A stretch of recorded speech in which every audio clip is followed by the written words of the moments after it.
How to deal with being the scapegoat or the black sheep of a family. Again, sorry you guys, I still have to talk like this for the next 2 weeks. My jaw is wired shut. Hi, my name is Nikki, not Nike.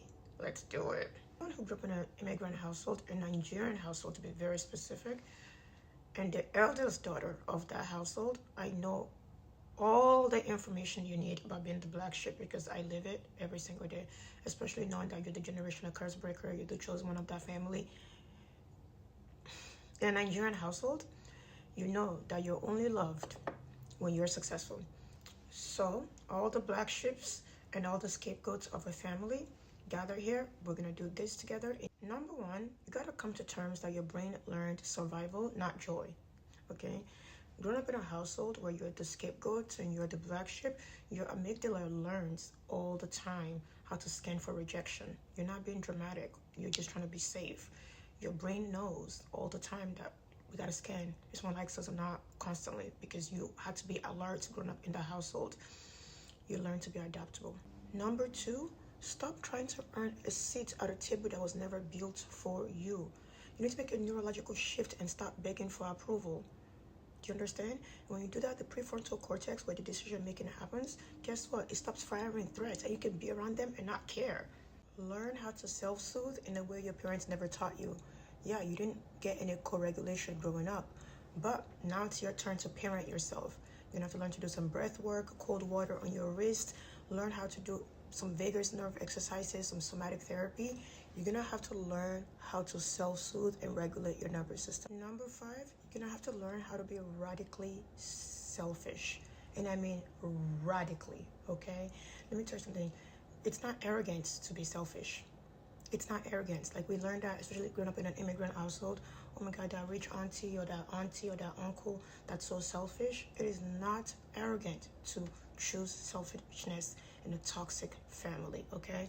Your dopamine system has been rewarding you for self-abandonment your whole life. It is time to rewire that. Important.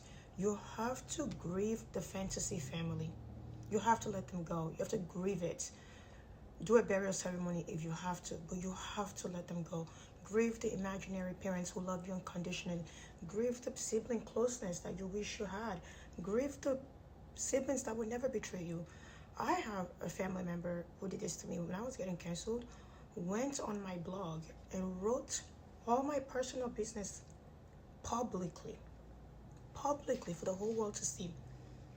For the whole world to see. It is not a forgivable offense. It simply is not. And I always say this about betrayal. People always like, oh, just let it go. I don't believe betrayal is a sin anyone should ever forgive. And I'll tell you why. I believe it's not a forgivable offense because of two things. For one, I've never done it. I'm flawed.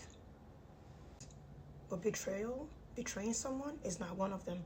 I've never cheated in my life. I've never took something from someone and never give it back to them. I've never backstabbed someone. I've never told someone's secret in my life. And I can, wallahi, I can put my hand on the Bible, the Quran. If I'm lying, God strike me down. I've never done it. So I'm like, okay, as flawed as I am, if not betraying someone is that easy for me, where I've never done it in my 30-something years on earth, I know with certainty that I've never betrayed another human being in my life. Why should I forgive it? Also, our God, our Heavenly Father, He Himself doesn't forgive it. If betrayal was a forgivable sin, Satan will still be in heaven with God. He betrayed God and God sent him to hell with the speed of light. You don't have to forgive people who betray you, people who treat you like crap in a family dynamic. Set some strong boundaries, especially if you're the eldest daughter in an immigrant household. You're not a mule. You're not a strong black, brown woman, whatever we are. Okay? You're not a mule. You're allowed to say no. And guess what? They're going to lash out once you say no because their nervous system is going to panic. It's none of your business. It's none of your business. They've enjoyed the fact that you had no boundaries for years. You have to learn to say no moving forward, period. 9, stop translating yourself to people who are committed to misunderstanding you. It's never going to work. You sit there, you ask for clarification, you beg, you try to explain yourself. Let it go. You're hurting your poor little brain. If someone is committed to misunderstanding you, there's no way you're going to explain yourself to that person. That's the version of you they want to understand. That's the version of you they have in their head, and they're gonna hold on to that no matter what. Let it go. And last but not least, you have to let your inner child heal.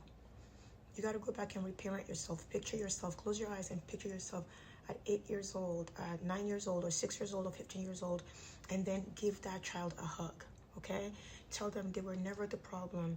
They were brave, because it takes braveness to be in a household like that, to grow up in a household where, you know, like, these people don't like me, and I still have to survive in this household, right? Your inner child needs them, and then you know it is now your job to reparent yourself. Yes, they suck as people, but it is your job to reparent yourself. Listen, being the black sheep of a family means you're the chosen one.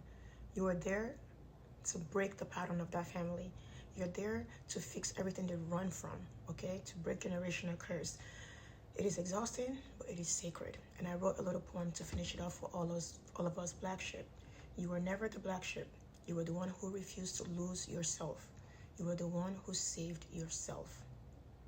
I believe in you, and I pray you always believe in yourself. Stay fabulous.